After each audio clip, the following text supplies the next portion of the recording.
Bienvenidos a Club de Prensa en NTN 24. Hoy transmitimos desde Washington, a 3 cuadras de la Casa Blanca, en donde están nuestros invitados, la corresponsal de la agencia alemana de prensa dpa, Sara Barderas, el corresponsal jefe de la agencia mexicana de noticias Notimex, José López Zamorano, y el corresponsal del diario Reforma de México, Pepe Díaz Briceño. Y también transmitimos aquí desde Miami, finalmente una soleada Miami, después de que hayan pasado varios días de lluvias.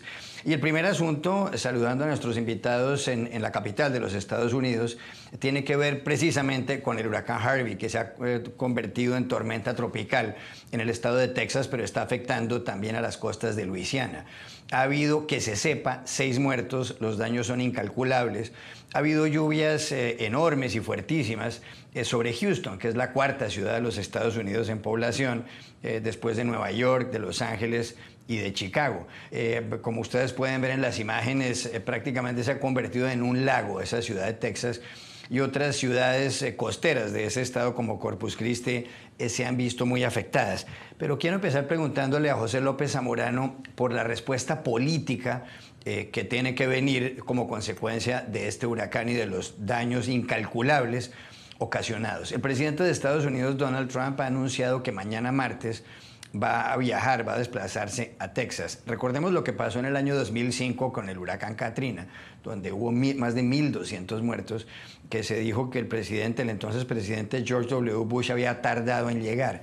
En esta ocasión, y eso lo está mencionando ya la prensa, pues se requerirá un apoyo, unas medidas, un paquete de medidas económicas aprobadas por el Congreso en Washington. Pero el problema es que hay líos, hay grietas entre la mayoría republicana, la mayoría del partido de gobierno en el Congreso, en el Capitolio por una parte, y la Casa Blanca por otra. El presidente de Estados Unidos, Donald Trump, ha dicho incluso que si no le aprueban muy rápidamente 1.600 millones de dólares para terminar de levantar ese muro que dividiría a Estados Unidos y a México, pues que incluso está dispuesto a cerrar el gobierno, a que no se apruebe el aumento del techo de la deuda en Estados Unidos y a que el gobierno deje de funcionar. Y la pregunta es, empiezo con Pepe López Zamorano, ¿convertirá esta pelea, este rifirrafe entre el Congreso en Washington y Donald Trump, se transformará en una gran dificultad a la hora de aprobar el paquete de ayuda económica para los afectados por el huracán Harvey? Pepe López Zamorano. ¿Qué tal? Bueno, sí, efectivamente, esto va a ser, como casi todo lo que ocurre en Washington en la era Trump, objeto de una pelea política mayor. El tema de los desastres naturales típicamente no es motivo de diferendos partidistas. Incluso durante el huracán Katrina, que como bien recuerdas generó mucha crítica al presidente George W. Bush porque estuvo muy mal preparado Estados Unidos para la tormenta. Incluso él comentó en algún momento dado, felicitó a las autoridades federales cuando en realidad habían hecho un muy mal trabajo. Se acusó incluso de ser racista porque muchas de las personas que quedaron varadas en el huracán Katrina eran precisamente de la raza negra. En este caso también hay una connotación política. El hecho que el presidente Trump vaya tan rápido también ha suscitado algunas críticas porque puede su presencia entorpecer los trabajos de rescate cuando están advirtiendo las autoridades esta misma mañana que todavía existe el riesgo de inundaciones catastróficas en el estado. Más de 450,000 personas están pidiendo ayuda, 30,000 podrían quedar en albergues. Se estima que este carácter raro estacionario de la tormenta tropical podría todavía provocar más precipitaciones en algunas zonas. Ya va encaminándose hacia el estado de Luisiana. Y bueno, una de las preguntas que nos estamos haciendo, como recordarás en el caso de Katrina, hubo ayuda extranjera, específicamente del gobierno mexicano. Durante la presidencia de George W. Bush, el presidente entonces Vicente Fox mandó a los soldados mexicanos, fue su primera incursión después más allá del río Bravo desde 1846, llevaron más de 174,000 paquetes de comida, llevaron también medicinas, hicieron consultas, llevaron camas. Vamos a ver si en este caso también lo recibe, porque lo que estamos escuchando de las autoridades federales, Juan Carlos, es el hecho de que no se pueden dar abasto con la capacidad existente. No solamente hace falta la contribución de las autoridades estatales y locales, sino también de la población, porque esta tormenta tiene niveles sin precedentes. Ahora, vinculándolo con el tema presupuestal y el tema del muro, evidentemente esta va a ser una pelea política mayor en lo que viene del mes de septiembre. Tienen el plazo el último día del mes para lograr un acuerdo. Hay un claro frente común hecho por los demócratas para no darle dinero al presidente Trump en relación con el muro, y menos aún condicionándolo a algún tipo de cierre del gobierno o incluso algún tipo de preferencias y garantías o cesiones migratorias. También los republicanos han mostrado que no tienen ningún tipo de apetito de paralizar el gobierno por un proyecto que ambos bandos, al menos en el Congreso, coinciden no necesariamente va a ser efectivo para la seguridad nacional de los Estados Unidos. Pepe Díaz Briceño, ¿va a dificultarse esta aprobación de este paquete de ayuda para los afectados del huracán Harvey como consecuencia de la distancia que hay entre el presidente Donald Trump por una parte e incluso la mayoría republicana en el Senado y en la Cámara de Representantes en Washington? Sí, sabemos que la política sobre qué aprobar de paquetes de ayuda cuando ocurren este tipo de tragedias alrededor del país por desastres naturales, en ese momento se rompen muchos bordes partidarios. Realmente los republicanos, tradicionalmente fiscalmente conservadores, han estado opuestos a grandes paquetes de ayuda que no tengan al mismo tiempo una reducción en el gasto de otra manera. Y sin embargo, ahora justamente ocurre esta tragedia en Texas, donde muchos de los principales halcones de la fiscalización dentro del Congreso, dentro de los republicanos en el Congreso, provienen. Pero hay que decir una cosa, creo que también lo que se está presentando realmente al presidente Trump, si bien el estado de Texas está llevando buena parte de la carga y también las autoridades locales, es la primera gran prueba de gobierno. Podemos recuperar muchísimas ideas de que el presidente Trump probablemente iba a encarar una crisis externa. Se hablaba de Corea del Norte, se hablaba del propio Medio Oriente y otros lugares. Obviamente hubo un bombardeo con armas químicas en Siria, y sin embargo, a nivel de gobierno y de el tamaño de la respuesta que requiere, realmente será la primera gran prueba de gobierno. Y sin embargo, esto requiere, y yo estuve en Katrina en 2005 allá en Nueva Orleans, esto requiere una verdadera inversión en administración. Se necesita una maquinaria administrativa del gobierno federal bien aceitada, que todos los planes estén funcionando correctamente, que las personas estén colocadas no provisionalmente, sino los funcionarios ubicados perfectamente en las agencias. Y lo que ha demostrado la administración Trump, desgraciadamente en este tiempo, que lo que menos le interesa es la administración regular, ordenada y eficiente. Veremos si supera esta prueba.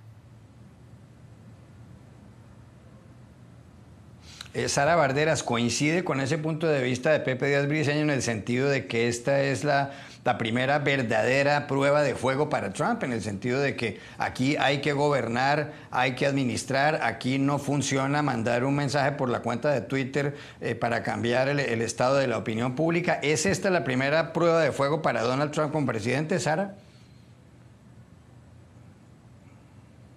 Yo creo que sí.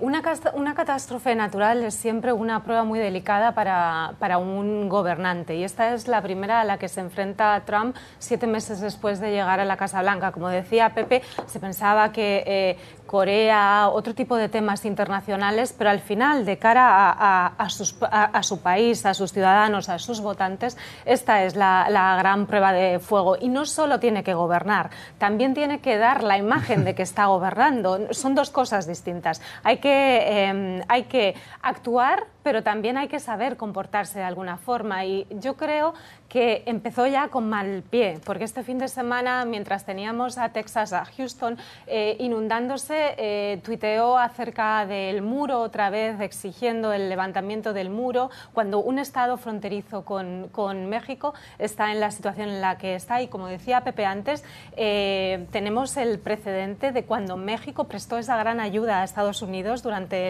el huracán Katrina. Entonces, de momento ha empezado con mal pie. Vamos a ver qué pasa durante su visita mañana a Texas. Yo creo, es cierto que existen esas críticas que decía antes Pepe, a que quizá el ir tan pronto puede dificultar, pero yo creo que es necesario que un presidente ante una catástrofe de esta magnitud esté allí. Es una de esas cosas que yo decía, que es necesario no solo gobernar, sino mostrar que se está gobernando, y yo creo que si no hubiera ido, lo hubiéramos criticado por no hacerlo. Una catástrofe natural puede hundir a un mandatario o puede convertirlo en un héroe político, y tenemos ejemplos en el pasado. Entonces creo que Trump ahora mismo se juega mucho.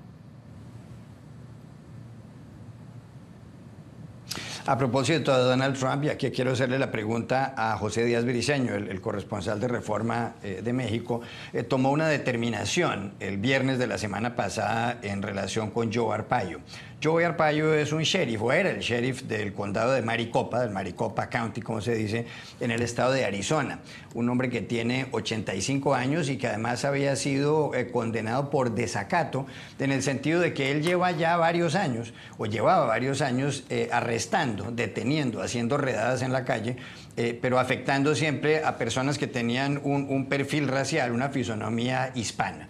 Muchas ONGs, muchos dirigentes políticos criticaron a Arpaio porque le decían que lo que buscaba era en las calles, en las vías públicas, a quienes tuvieran rasgos mexicanos, hondureños, guatemaltecos, colombianos, latinoamericanos, hispanos en términos generales. Bueno, este hombre que incluso se supo que había llevado a algunas personas arrestadas o prisioneros a unas tiendas de campaña en donde las temperaturas en grados centígrados superaban cualquier nivel tolerable, realmente las personas ahí se veían muy afectadas, muy perjudicadas por el calor, pues fue perdonado o fue indultado por el presidente Donald Trump el pasado viernes. Lo habíamos mencionado en este programa, Pepe Díaz Briceño, ¿es esto una afrenta contra los hispanos por una parte y por otra confirma lo que creen algunos, que el presidente Donald Trump es racista? Pepe Díaz Briceño. Lo primero que hay que decir es que esto es histórico porque es el primer indulto presidencial de la presidencia de Donald Trump a solo 7 meses de haber tomado la posesión de la Casa Blanca, y eso en sí mismo lo hace muy controversial.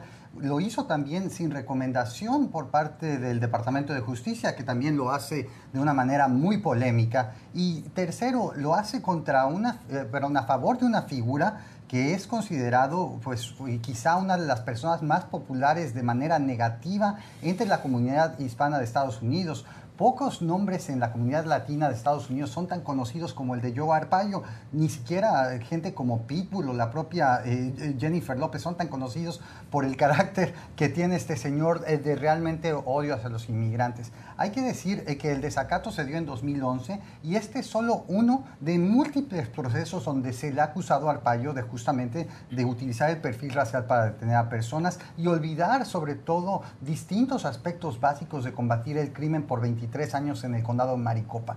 No solo es un incidente, es una serie de mala administración, y eso es lo que ha enojado a muchas organizaciones, no solo hispanas, sino de todo índole. El propio John McCain, otros miembros republicanos del Capitolio se han pronunciado en contra de esta decisión del presidente Trump.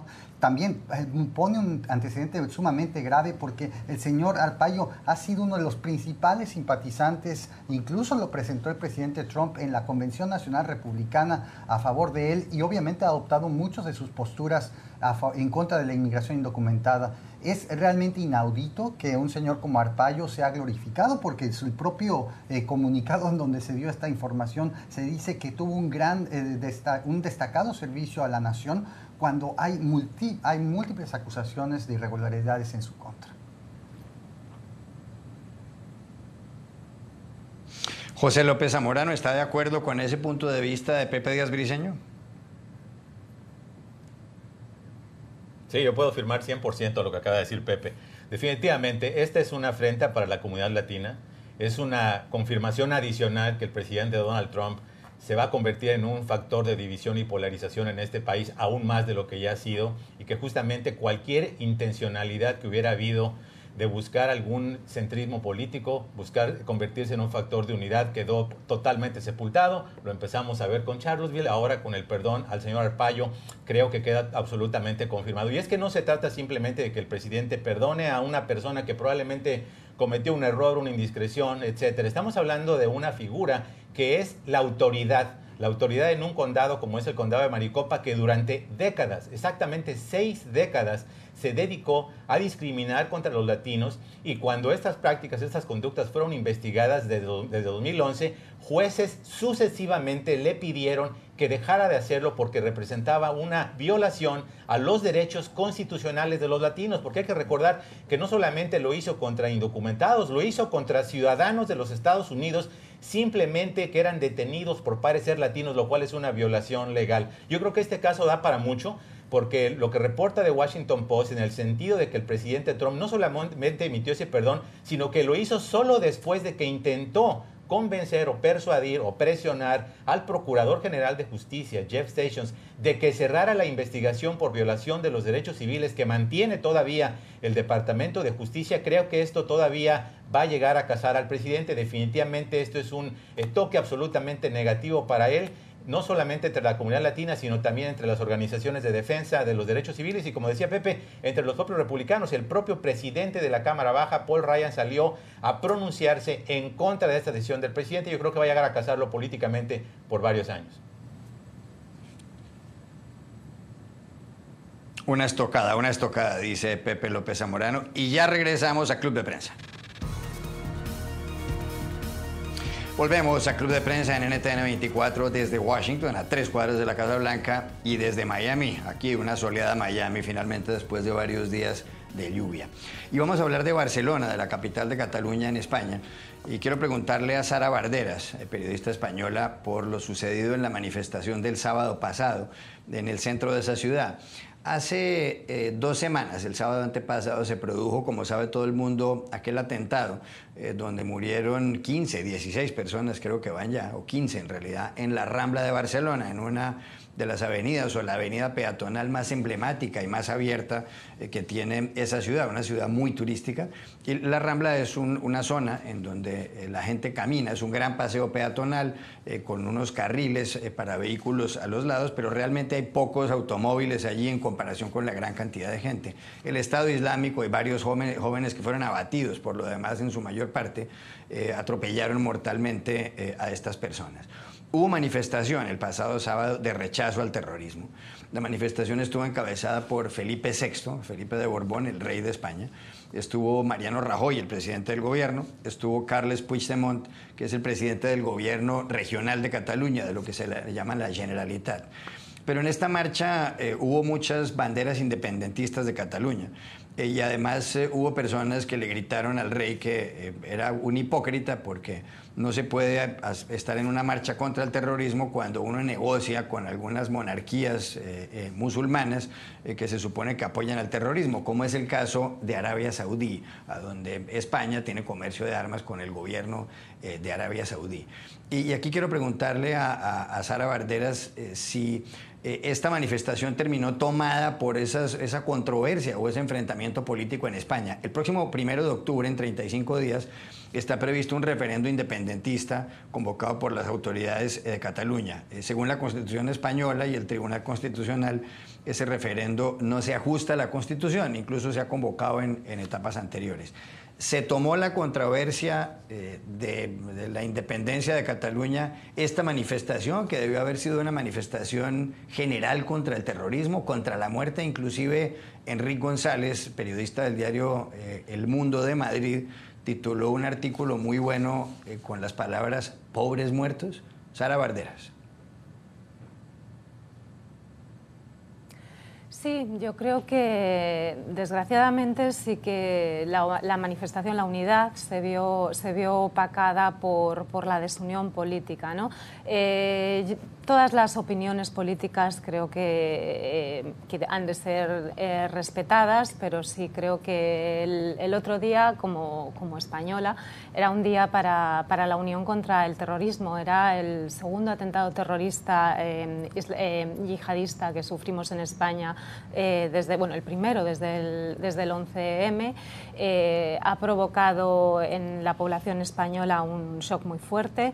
Era un día para estar unidos contra el terrorismo, y todos los pitidos contra el rey, los silbidos contra el presidente del gobierno y toda el escenario que hay detrás, ese choque, ese enfrentamiento que hay entre el gobierno central de Rajoy y el gobierno catalán de Puigdemont, de alguna forma opacó bastante la manifestación. Ahora mismo en la prensa, en Twitter, se está hablando más de esa política detrás de la manifestación que de la propia manifestación en sí. El otro día una amiga desde Barcelona me decía: ¿y quién se acuerda de los muertos ahora mismo?, ¿no? Como quejándose de que todo el mundo estaba pendiente de cómo iba a reaccionar el gobierno, cómo iba a reaccionar el gobierno catalán. Así que sí, desgraciadamente sí. Como decías, el 1 de octubre está previsto el referéndum independentista que ha convocado el gobierno catalán,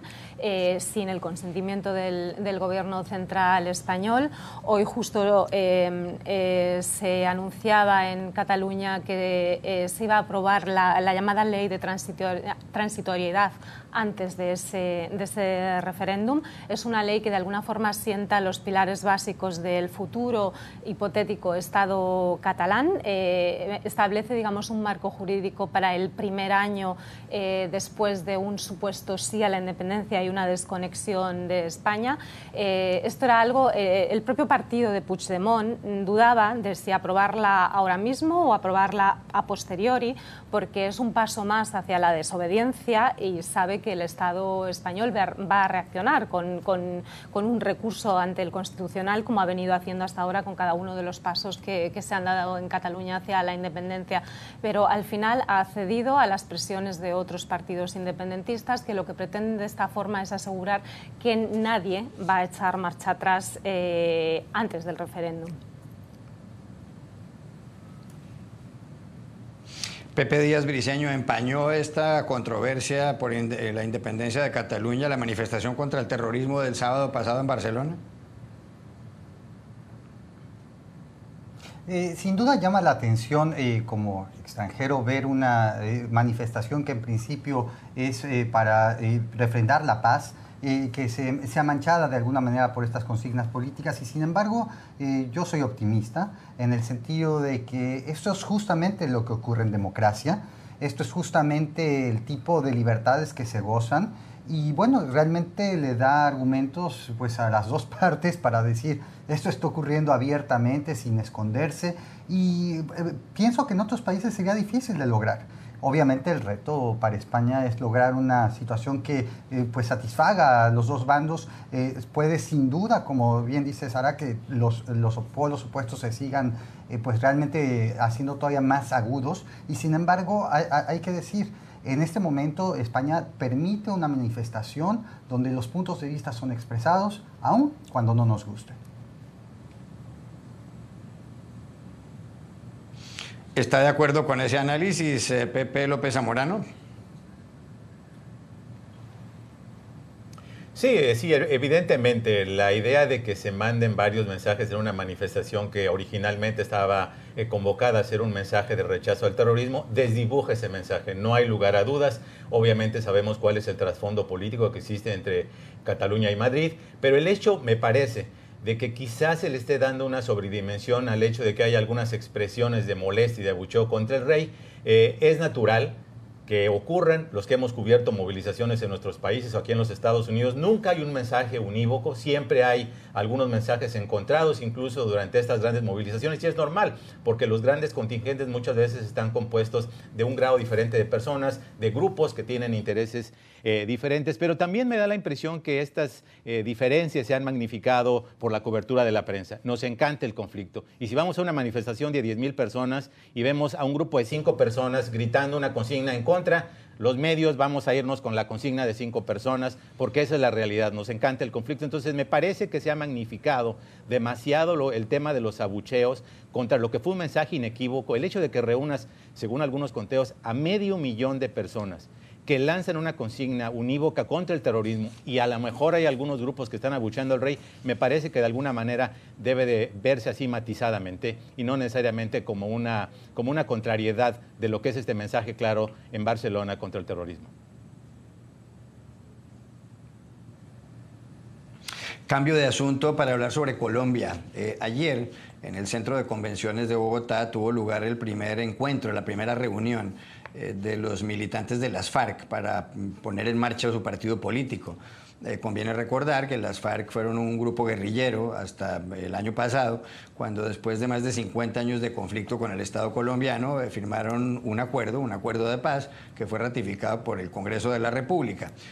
Pocas semanas antes de esa ratificación y de la firma de ese último acuerdo, el 2 de octubre había habido un rechazo, había ganado el no en un plebiscito que fue convocado, y esto generó una polémica que tiene que ver con otro asunto. Aquí la pregunta es, los de las FARC han creado su propio partido político.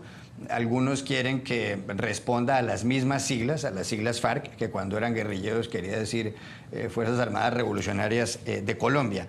Y entonces se ha puesto en marcha este partido político y aquí la pregunta que se hace mucha gente en Colombia es si a las FARC, como partido político, que esa era la idea, que hicieran política, les va a ir bien o no, porque históricamente la izquierda colombiana nunca ha logrado ser muy fuerte, entre otras cosas porque existía la guerrilla. ¿Les irá bien a las FARC en la política o esto, incluso si el nombre del partido termina con una sigla FARC, puede perjudicarlos y van a salir derrotados porque algunas personas piensan que van a tener un programa marxista como lo tenían en los años 60? Pepe Díaz Briceño. Sí, a mí de entrada, como un observador externo de este tema, me parece, pues obviamente que a todos los que estamos en el exterior nos parecen impactantes las imágenes del fin de semana, en tanto se está viendo un paso histórico para algunos chocante, pero sin duda las imágenes de ver abiertamente cantándose el himno de las FARC o las botas de los guerrilleros, muchos acusados de ser delincuentes, con flores ahí en el centro de convenciones, pues es realmente una imagen bastante fuerte. Ahora, obviamente el futuro de las FARC, llamándose como se llamen en el título del partido, está justamente probar en las urnas que son una opción. Y recordamos a través de las crónicas que vienen desde Bogotá que los idearios que se presentaron, los libros que se vendían ahí en el centro de convenciones, pues son libros del Che Guevara, libros de Marx, libros del propio Jesucristo, libros del comandante Chávez venezolano. Y sin embargo la pregunta es, ¿ese es el ideario que puede llevar a las FARC a triunfar, dejando detrás toda la estela de mala reputación que tienen por los crímenes cometidos? Eso será un reto y sin embargo la prensa internacional está destacando que si bien quizá las FARC no puedan tener un éxito a nivel nacional, a pesar de tener 10 escaños garantizados, quizá el futuro de las FARC será la concentración de sus preferencias por regiones y quizá el éxito de ellos como partido político será en aquellos lugares donde sí tienen algún tipo de apoyo popular. Pepe López Zamorano, ¿les irá bien a las FARC haciendo política? Yo creo que las evidencias históricas en América Latina de las guerrillas, los movimientos insurgentes que se han convertido en partidos políticos, pues no necesariamente ha sido muy buena. No tenemos ejemplos en México cuando se diluyeron algunas de las principales movilizaciones guerrilleras, que los guerrilleros se incorporaron a partidos políticos tradicionales, muchos de los cuales han tenido pues muy poca presencia y penetración entre grandes capas de la sociedad. Algunos se incluyeron en el Partido Comunista Mexicano, Partido Socialista Unificado de México, muchos de los cuales ya perdieron su registro. Algunos se incorporaron a otras organizaciones como por ejemplo el Partido de la Revolución Democrática. En ese sentido yo coincido con Pepe, va a ser una tarea muy compleja y especialmente compleja para las FARC, porque hay grandes segmentos de la población de Colombia pues donde tienen mucha impopularidad, ¿no? El tema de los secuestros que llevaron a cabo durante décadas generaron pues una muy mala imagen para ellos con muchos sectores de la población. Recordaremos que una de las principales trabas de la concreción del proceso de paz fue el hecho de que grandes segmentos de la población y grandes corrientes políticas de Colombia estaban en contra de que se fueran por la libre, es decir, que no hubiera un sentido claro de justicia para los crímenes que cometieron durante sus actividades guerrilleras. Así que no va a ser un ideario fácil, no va a ser un camino sencillo, especialmente porque estamos viendo por parte del liderazgo un mensaje muy claro de que no están renunciando necesariamente a todo lo que fue su plataforma programática, la idea de transformar al país, la idea de llevar cambios revolucionarios. Es decir, el mensaje sigue siendo el mismo a pesar de que ahora ya no tengan las armas. Coincido con Pepe, yo creo que va a ser difícil que veamos una presencia nacional de las FARC en Colombia, especialmente si mantienen el nombre, pero probablemente en algunas de las regiones donde seguramente tienen algún tipo de mayor presencia y de seguidores, pudieran colocarse como una fuerza pues, de peso a nivel local o municipal. Antes de ir a la pausa, quiero ir con José Díaz Briceño para preguntarle sobre un asunto que está ocurriendo en Guatemala. Hay que recordar que el entonces presidente Otto Pérez Molina debió abandonar el cargo el 2 de septiembre de 2015 porque se supo que estaba vinculado con una red, con una trama ilegal en las aduanas de pagos ilegales. Todo ello como consecuencia de la investigación de la Comisión Internacional contra la Impunidad, que está encabezada por Iván Velázquez, un magistrado, ex magistrado colombiano. Bueno, después de que se fue Pérez Molina hubo elecciones y el presidente guatemalteco es Jimmy Morales. Jimmy Morales declaró en las últimas horas persona no grata a Iván Velázquez, el magistrado que investigó a Otto Pérez Molina, porque al parecer lo estaba investigando y además no ha hecho caso omiso el presidente Morales de un amparo que le ha concedido al señor Velázquez, al magistrado, el Tribunal Constitucional guatemalteco. ¿Es que tiene miedo Jimmy Morales, el presidente de Guatemala? Se pregunta mucha gente de que Iván Velázquez le destape algo que termine perjudicándole su carrera como presidente. Pepe Díaz Briceño. Sí, sin duda, para poner en contexto un poco la situación, me parece que es muy relevante lo que está ocurriendo en Guatemala para toda la región latinoamericana. Recordemos el tema de corrupción y en este caso se habla de algunos desvíos y algún tipo de mal uso de recursos. Es un tema que está presente en todos nuestros países y muchas veces el combate a la corrupción y a otro tipo de excesos de la autoridad se ha combatido de distintas maneras. Por ejemplo, recordemos en Brasil hay fiscales independientes que están siguiendo investigaciones de corrupción muy importantes. En México poco se está haciendo y por ejemplo en Guatemala se decidió, como se dice en inglés, outsource, sacar y cederle a los organismos internacionales la asesoría de la conducción de investigaciones públicas importantes. Ahora, en este contexto, el que el jefe de la CICIG haya sido declarado persona non grata por parte del presidente lo hace un conflicto sumamente grave. Las propias potencias como Estados Unidos, la Unión Europea han dicho que si esta situación no se corrige y el presidente cambia su opinión, pues realmente le podrían retirar el apoyo que para un país como Guatemala financiero es sumamente relevante.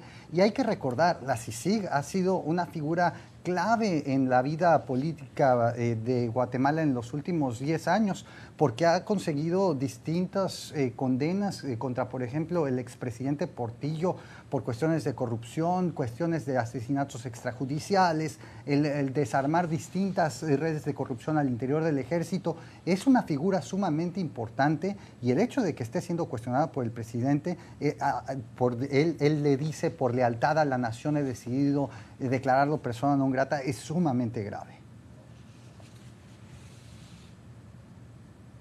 Pepe Díaz Briceño, Sara Barderas, Pepe López Zamorano, gracias por haber estado aquí y ustedes no se vayan en segundos. Ángel Bermúdez de la BBC desde Miami.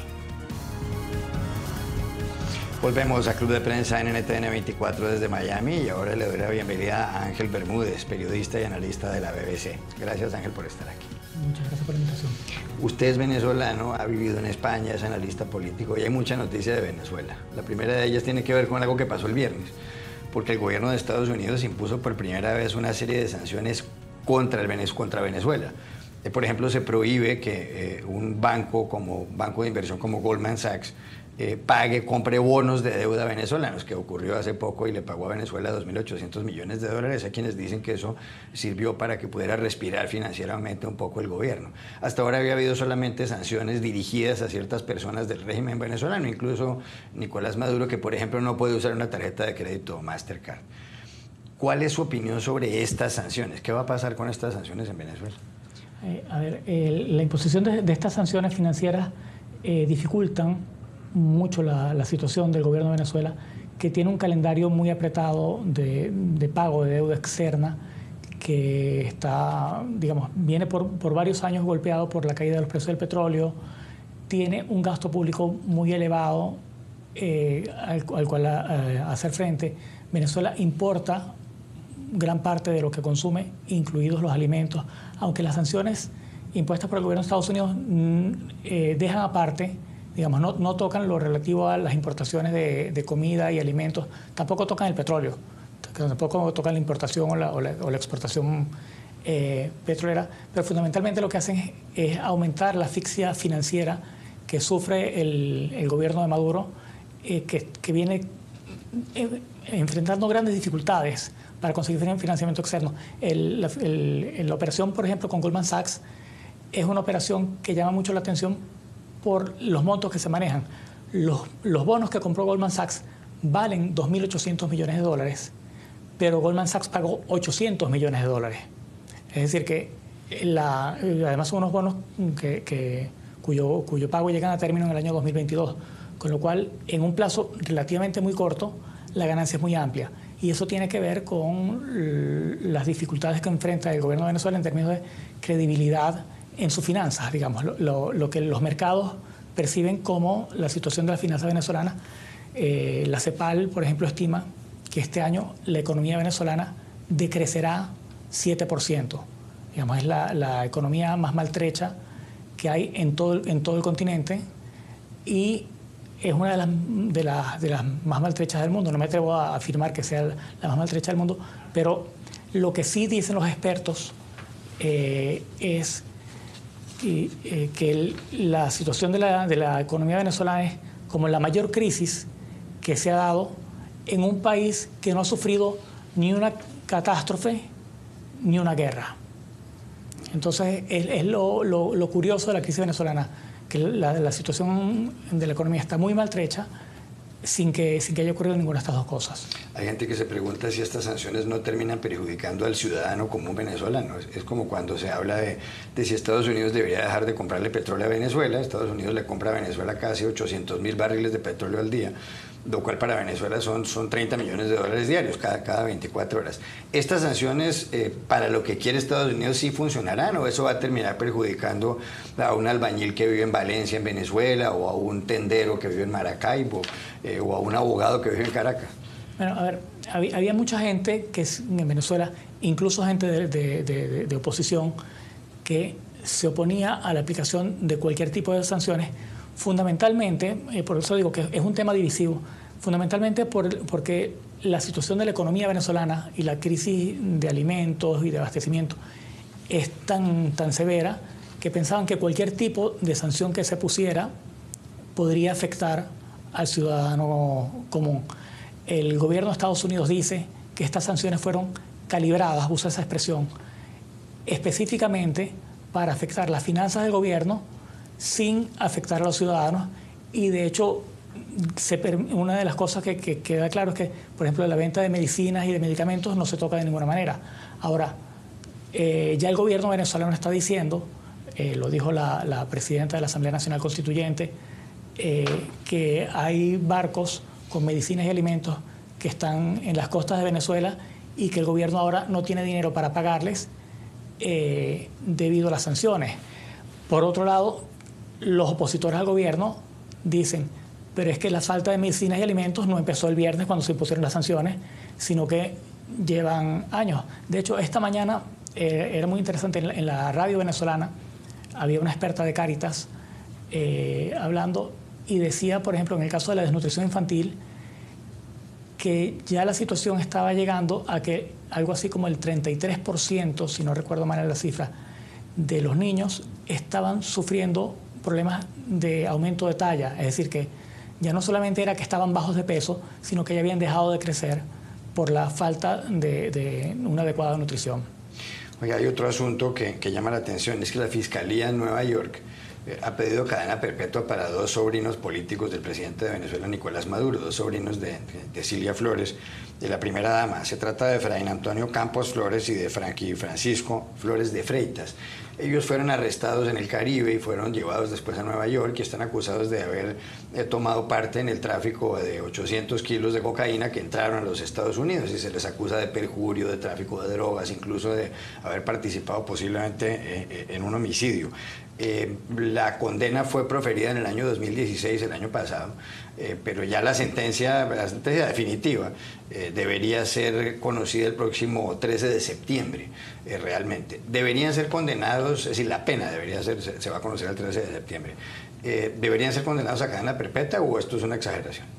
A ver, la posición del gobierno de Venezuela, y ha sido de hecho la posición expresada por la primera dama Cilia Flores, ha sido que estos jóvenes fueron secuestrados, esa fue la expresión que ella utilizó, por el gobierno de Estados Unidos.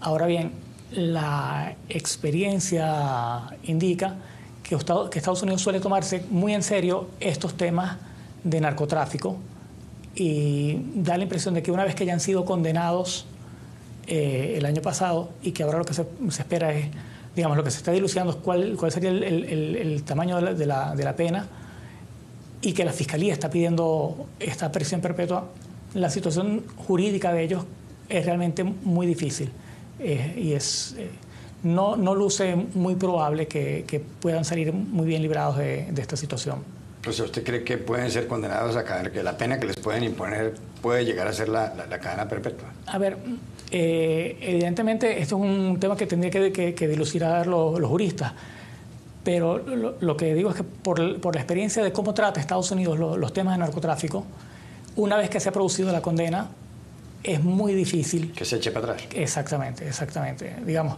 hay procesos de apelación o lo que sea, pero son procesos que llevan años y que ellos tendrán que demostrar ante la justicia estadounidense finalmente si merecen o no una pena inferior a esta. Ya regresamos a Club de Prensa.